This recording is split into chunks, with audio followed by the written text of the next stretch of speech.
Hello, and welcome back to day 2 of trusting your decisions and gaining clarity and on your next step and the courage to take it.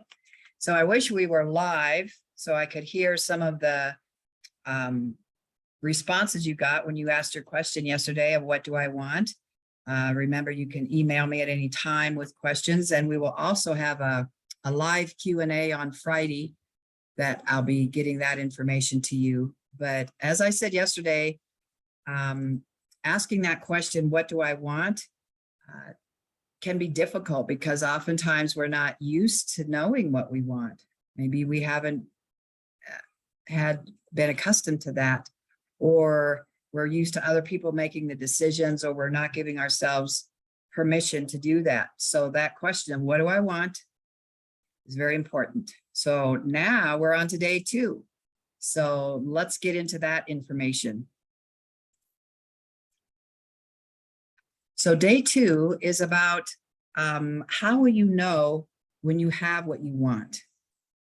Meaning, what is your criteria for the decision that you need to make?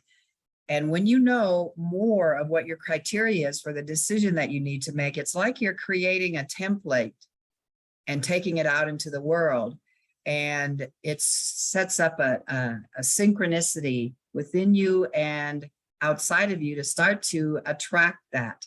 But if you have no criteria for what you want, then any decision will do, even though inside of you, you won't be satisfied with it. So an example of that would be, let's say you want to buy a new car and you go to the parking lot and the car salesman says, well, would you like all-wheel drive? Would you like an economy car? Would you like one that's great on mileage or that you can haul things in? So when you narrow it down, it's going to make your search a lot easier. And oftentimes we have some criteria, even if we say, I don't know what I want, we often have some criteria of what it is that we do want.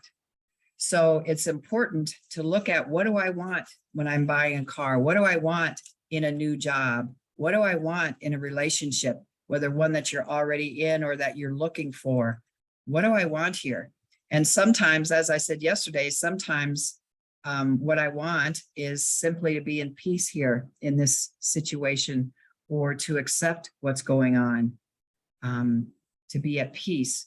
So setting your criteria is helpful. You don't need to know all the details, but at least start, what do I want to be experiencing when I have what I want? So a way to help you with this is, when I have what I want, what will I see and hear and feel?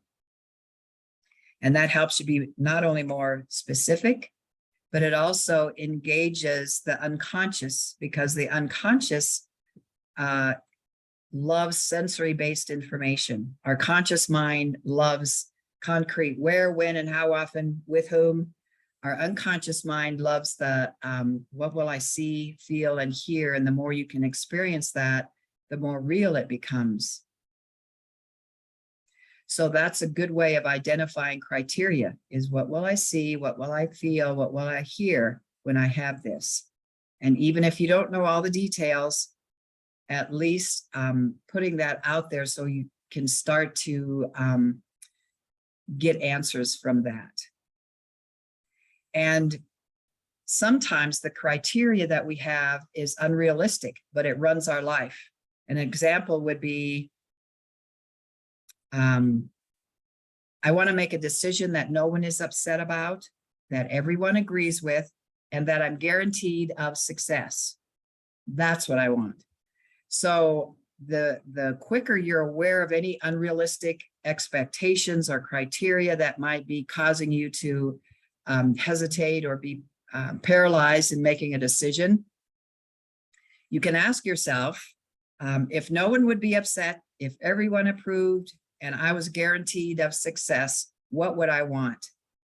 So then you can get through all the denseness, all the old conditioning, all of the concerns that you have, and really get to the essence of what you want.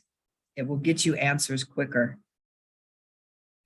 And the last point about that is if all that you can identify is what you don't want, I mean, that's a great place to start. I don't want this anymore. I don't like this anymore. It's a great place to start. Then you can start, well, what do I want instead? But if all you want is, or if all you can identify is what you don't want, it may be like moving from a frying pan into the fire. It's leaving the hell you know for a hell you don't know.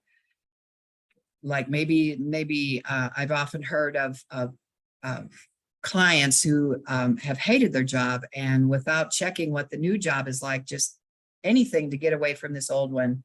And turns out the new one is just as bad or worse. So it's helpful to be moving towards something, not just moving away from something. So on that note, our day 2 activity is think of a decision that you need to make.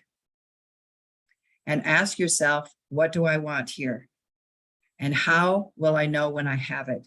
Meaning, what's my criteria? What will I see and hear and feel, so that you're creating your template of what it is that you want in your life? So have fun with this and see what comes up for you. And if you have any questions, once again, please email me at info@dixieclark.com. And I look forward to our time together. Take care.